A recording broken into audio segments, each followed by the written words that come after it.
Centrándonos en el tema principal de A Media Mañana, que tiene que ver obviamente con la trombofilia, como ya te lo hemos adelantado en el comienzo del programa. Si tenés a algún conocido, alguna conocida, alguien que esté padeciendo y tenés ganas de contarnos, dale, lo podés hacer a través de nuestra línea de comunicación. 155 05 48 74. También estamos en Facebook, el 11com. Estamos transmitiendo en vivo, además, para todo el mundo a través del Facebook Live y del YouTube. Nos encontrás, obviamente, en las redes sociales. En la ciudad de Paraná, la provincia y la Argentina tiene una eminencia en el tema en lo que se trata de hematología. A nivel internacional también es reconocido y hoy tenemos el placer de que esté con nosotros para abrir esta charla y para abrir el juego y para contarnos en detalle de qué se trata, qué es la trombofilia. Está con nosotros el doctor Pedro Negri Aranguren, él es hematólogo y está a cargo del Servicio de Oncología Pediátrica del Hospital Materno Infantil San Roque. Doctor, ¿cómo le va? Mucho gusto, un placer que esté con nosotros. Gracias. Bueno, cuéntanos para dar inicio en realidad a la charla, ¿qué es la trombofilia? Bien, bueno, les agradezco darme la oportunidad esta porque creo que es un tema en el cual hay mucha confusión. Entonces hay que ir aclarando un poco qué significa la trombofilia y cuál es el impacto que tiene en nuestra sociedad, en la gente que podría padecerla. La trombofilia, en realidad, el trombo es el coágulo. Entonces, trombofilia es tendencia a formar coágulos. Cuando uno ve la coagulación, nuestro sistema de hemostasia, que es la coagulación que fisiológicamente tenemos en nuestro organismo, hay un equilibrio entre factores que tienden a que se forme coágulo y hay factores que tienden a que no se forme el coágulo, justamente para evitar la trombosis y para evitar la hemorragia. Los dos extremos dentro de esta balanza está, por un lado, que uno tenga tendencia a sangrar, que es un poquito más conocido por la gente, porque bueno, uno ve que alguien sangra por la nariz y habitualmente dicen, ¿no tendrás un problema de coagulación? O después de una cirugía, si hay una pérdida excesiva. Bueno, el sangrado es más conocido que la formación de coágulo, que viene a ser la trombosis. La trombosis es la formación de un coágulo habitualmente en las venas de los miembros inferiores, pero que esto puede migrar e ir al pulmón y transformarse en una embolia de pulmón, que es una causa de mortalidad posoperatoria que debe ser prevenida. Por eso incluso hay un día que se considera el Día Internacional de la Trombosis para poner un poco en alerta la necesidad de prevenir las trombosis. Y eso creo que fue un gran avance. Ahora, cuando aparece una trombosis, no siempre es porque hay una trombofilia. Es decir, no es porque yo tenga una tendencia a trombosis, sino que hay factores asociados a trombosis, como pueden ser las cirugías o los periodos prolongados de inmovilización. Si nosotros tenemos una persona que se ha operado y está una semana en cama, hay una éstasis, hay un enlentecimiento de la circulación y esto puede asociarse a que se forme un coágulo en los miembros inferiores y generar una trombosis venosa profunda porque de las venas profundas, con el riesgo de embolia de pulmón. Entonces, el primer concepto es que la coagulación es un equilibrio entre la trombosis y el sangrado. Que la trombosis hay que prevenirla y sobre todo hay que prevenir las trombosis posoperatorias. Entonces, los pacientes que van a ser sometidos a cirugías, sobre todo cirugías ortopédicas, cirugías mayores, que van a requerir reposo prolongado, deben recibir un tratamiento para evitar que se produzca un coágulo. Ahora, dentro de estas trombosis hay situaciones que son no esperadas. Por ejemplo, el que hace una trombosis, pero no tenía una cirugía, no tenía un reposo prolongado, sino en forma espontánea hizo una trombosis. O bien hizo una embolia de pulmón. Y mucho más cuando es una persona joven. Doctor, si yo tengo esta vena acá y me pego y se me forma un coágulo en esa misma vena, ¿eso es una trombosis? No, ahí lo que se produjo fue un hematoma. Hubo un sangrado producido por la lesión a nivel de la vena. La trombosis vendría, primero, esas son venas superficiales. Ajá. El problema de las trombosis son las venas interno. profundas. Profundas quiero decir, no confundir con varices. La varice, que uno sabe que está asociado muchas veces a los embarazos, a la genética, hay personas cuyos padres o madres tenían trombosis, o bien están asociadas a algún tipo de actividades, por ejemplo, los mozos que están permanentemente caminando y todo el tiempo de pie, bueno, tienen un aumento de tendencia a producirse varices, que es la dilatación de las venas superficiales. Eso no es trombosis. O sea, o si lo hay, o si se forma un coágulo en esas venas superficiales, es una trombosis superficial, que no tiene un riesgo asociado a que va a migrar. El problema son las trombosis de las venas profundas, Doctor, las que van por la pantorrilla o que van claro, por la... ¿La trombofilia es una enfermedad silenciosa? ¿Hay métodos para Bueno, detectarla? ahí estábamos llegando al tema de la trombofilia, que quería primero ubicarnos en las situaciones normales o que o que pueden exceder lo normal, pero que tienen una causa. Por ejemplo, la cirugía.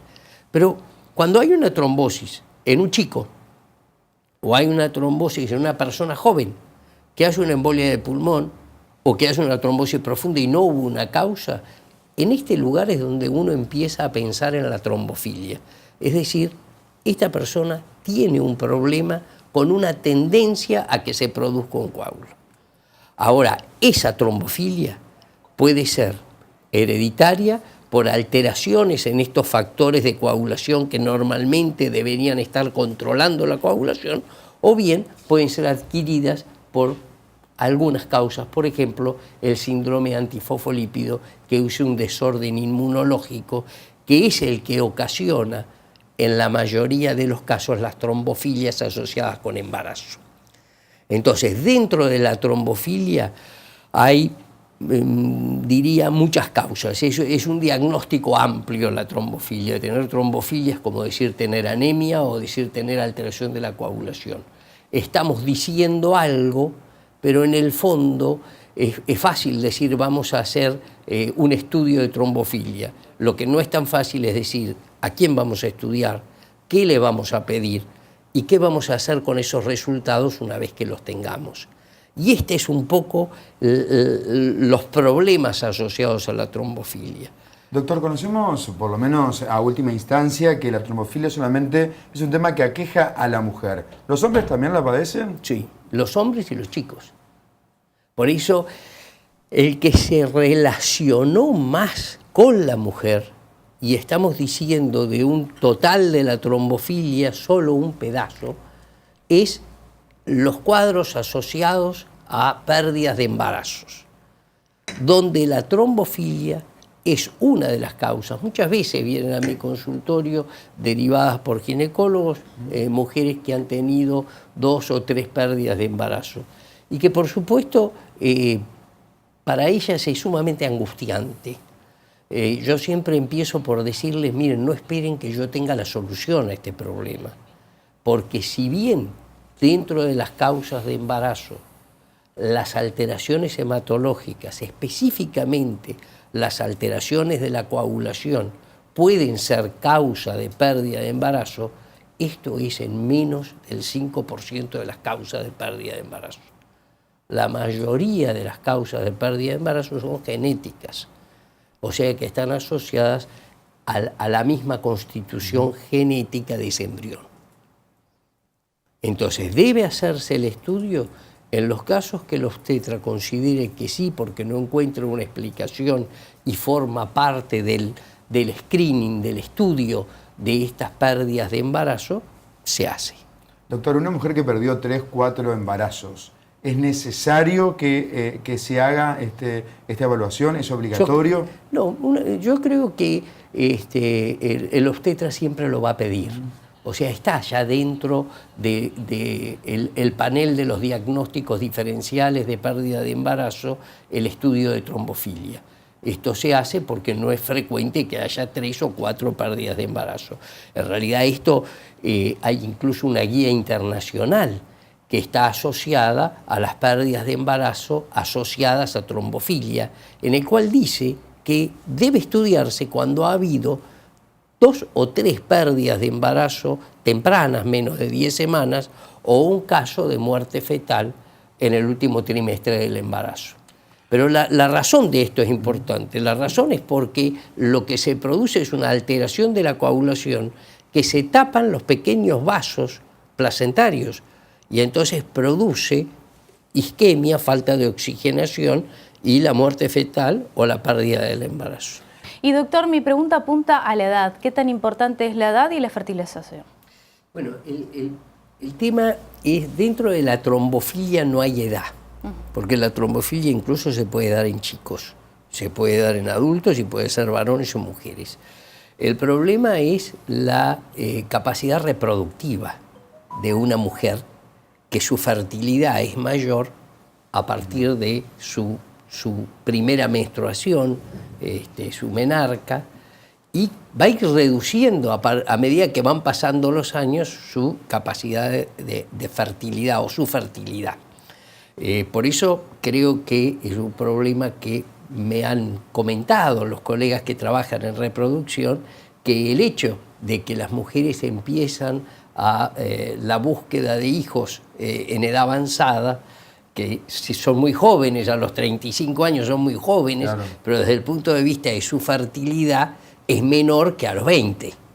Entonces, bueno, esto puede asociarse a que empieza a haber algún tipo de ansiedad porque no quedó embarazada y que quisiera tenerlo, y bueno, y sobreinformación a veces sobre problemas asociados a la reproducción que son asociados muchas veces solamente a la edad y que requieren un consejo del obstetra que la asiste y a veces de la gente que se dedica a reproducción. ¿Se puede tener trombofilia y llevar adelante un embarazo con total normalidad? Sí, se puede. Hay un punto que es muy importante dentro de la trombofilia. En algún momento hablamos sobre la ley de la trombofilia, que yo creo que el problema no es poner leyes, sino es formar bien a los profesionales que tienen que buscar la trombofilia en el caso adecuado.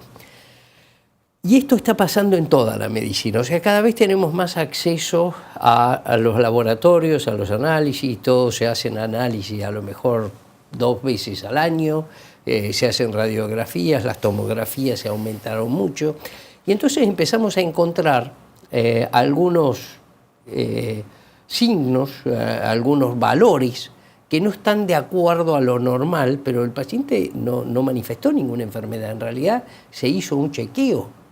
Y a partir de ahí aparece algo que en realidad nadie entiende qué es porque no lo estábamos buscando.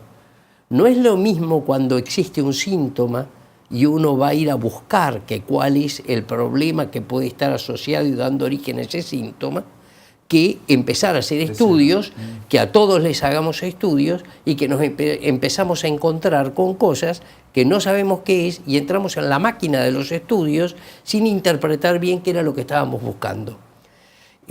Esto es importante porque los valores, siempre en cualquier análisis van a tener valores que sean mínimos o máximos dentro de la normalidad. Y todos que miran los análisis y encuentran algo que está por debajo, enseguida se alarman por esto. Con esto hay cosas buenas y cosas malas. Cosas buenas, por ejemplo, desde el punto de vista de las enfermedades hematológicas, yo creo que hemos adelantado por lo menos 5 años el diagnóstico de algunas enfermedades. Sobre todo linfomas de bajo grado de malignidad, síndromes linfoproliferativos, que los encontramos en los análisis y que antes el paciente venía porque estaba enfermo, porque no se hacía análisis en forma habitual. Ahora que se lo hacen regularmente, empiezan a aparecer detalles. Y el médico también empieza a decir, che, no sea cosa que se me pase esto. Pero era con algo tan inicial que sus diagnósticos diferenciales son muy amplios, se empiezan estudios que son costosos y además se pierde la calidad de vida de la gente porque empieza a tener mucha angustia sobre algo que no lo tenía. Esto viene por el tema de la trombofilia. ¿Qué pasa si estudiáramos a todos? Nos encontraríamos una cantidad de alteraciones. Lo que no sabríamos si esa alteración tiene alguna jerarquía o no tiene alguna jerarquía. en realidad le estamos dando un problema, porque no tenía un problema. Y estoy seguro que existen alteraciones de la coagulación llamadas probablemente de trombofilia, porque son valores fuera de lo normal en personas que son normales, que nunca tuvieron trombosis, que no tienen antecedentes de trombosis y que han tenido hijos sin ningún problema. Doctor, ¿tiene idea el costo hoy de uno de estos estudios que usted mencionaba para detectar trombofilia? ¿Cuánto sale? No son estudios excesivamente caros. Te podría decir en un rango entre 1.000 y 5.000 pesos podría ser. Digamos que cuando uno realmente lo necesita, lo puede hacer, incluso lo puede derivar a centros que se dedican a estudio de la trombofilia. Porque el problema es ese también, de que no en todos lados se puede hacer todo, porque hay que estandarizar las técnicas. O sea, una técnica, ¿cómo es? Ustedes en la televisión obviamente están mucho más tranquilos que yo, que no estoy acostumbrado a las cámaras. Pero bueno, el training hace que lo hagas con mucho mayor eficiencia. Lo mismo pasa con los análisis. No es lo mismo que yo haga un análisis de trombofilia al mes a que haga 10 por día. Doctor, cortito, Sí. ¿las obras sociales cubren este análisis? Sí, yo nunca he tenido problema. Otro tema, no quiero dejar pasar el Sí. tema de la ley. Sí. Para que me quede claro, Sí. ¿usted cree que es conveniente o no que haya una ley Mire, acerca de la yo trombofilia? creo que la ley tuvo un problema y que nunca lo terminé de entender. Y es que nunca consultaron a las sociedades científicas. Entonces, ¿cómo no tiene sentido? Porque obviamente las sociedades científicas, que les interesa el tema, no es que no quieren hacer estudios. Lo que no quieren hacer es estudios innecesarios. Entonces se juntó la Sociedad Argentina de Hematología, el Grupo Cooperativo de Hemostasis y Trombosis, la Sociedad Argentina de Reproducción, la Sociedad Argentina de Obstetricia y Ginecología, y dijeron, pero no, esta ley es un disparate. No nos han consultado a nosotros. Están diciendo que hay que hacer estudios que son innecesarios, estableciendo dosis de medicaciones que no son las adecuadas desde el punto de vista internacional. Entonces, manejémonos con una guía que nos permite adecuar a las necesidades. ¿Y qué pasa con esas mamás que están desesperadas por ser mamás y creen que después de la tercera pérdida de su bebé en gestación, creen que tienen trombofilia y esta ley las ampara? No, yo creo que no se necesita, me parece que ese es el error de la ley. Creo que se difundió mucho el tema de la posibilidad de tener hijos por tener una trombofilia y haber una solución para esto, y creer que en todos los casos se aplica esa situación. Yo creo que la número uno es la confianza que se tenga a su médico ginecólogo o obstetra, porque él es el que le va a dar la contención. El obstetra sabe cuáles son las situaciones en las cuales se asocia a una trombofilia o cuando se asocia a un problema de reproducción o se asocia a un problema de paciencia. Hay muchas mamás que se han ido de Paraná a buscar refugio en médicos de Santa Fe y de Rosario. Sí, yo creo que no es adecuado. Y lo he visto, y he visto muchos casos incluso de pacientes embarazadas medicadas que yo no las hubiera medicado.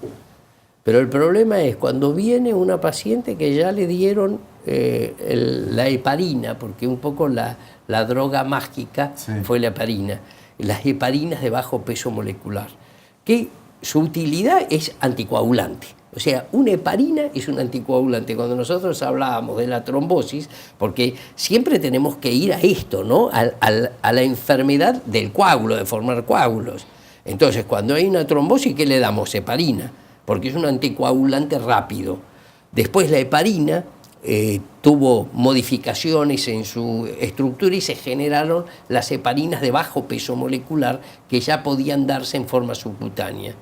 Y lo que se vio en situaciones muy específicas, que es una trombofilia adquirida que se llama síndrome antifosfolípido, que es bastante estricto en su diagnóstico. En esas situaciones, y que tengo muchas madres que han estado, digamos, muchas mujeres embarazadas que han tenido esto, y que las he tratado con heparina de bajo peso molecular y han llegado a término felizmente su embarazo. Pero bueno, como cualquier alteración, cualquier enfermedad, requiere un diagnóstico correcto para que los resultados nos den la eficiencia esperada. Brevemente, doctor, yo quería Sí. preguntarle, ¿cuántos casos se han presentado de trombofilia en lo que sabe, ¿no? En nuestra localidad, en la provincia? ¿Tiene datos? Muchos, no tengo datos. ¿Hay cada vez más casos de trombofilia? No, yo creo que hay cada vez más estudios y que ha habido más diagnósticos porque se han estudiado. Y hay muchos casos que han sido tratados.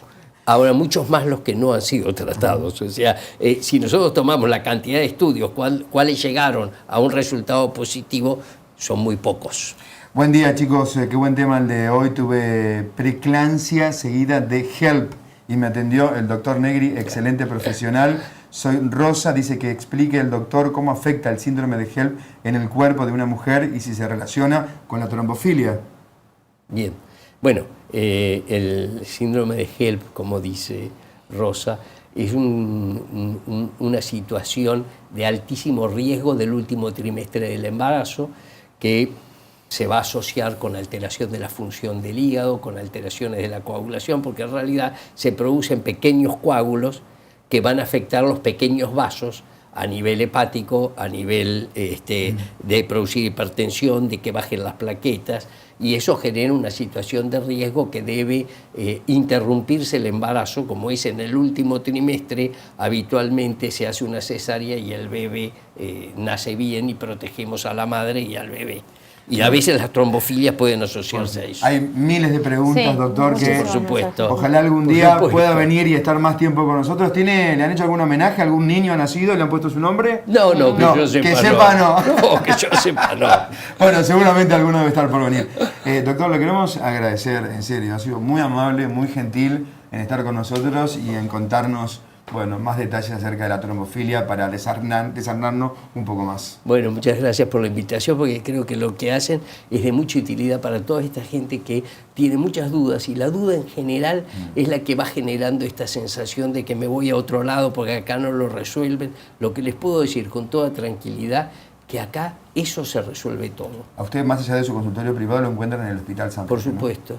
Muy bien, muchísimas Muchas gracias. gracias. Bueno, muchas gracias. Estuvo con nosotros el doctor Pedro Negri Aranguren, hematólogo y además a cargo del Servicio de Oncología Pediátrica del Hospital Materno Infantil San Roque. Nos vamos a una pausa. Ya volvemos con más. A media mañana. No te vayas, quédate.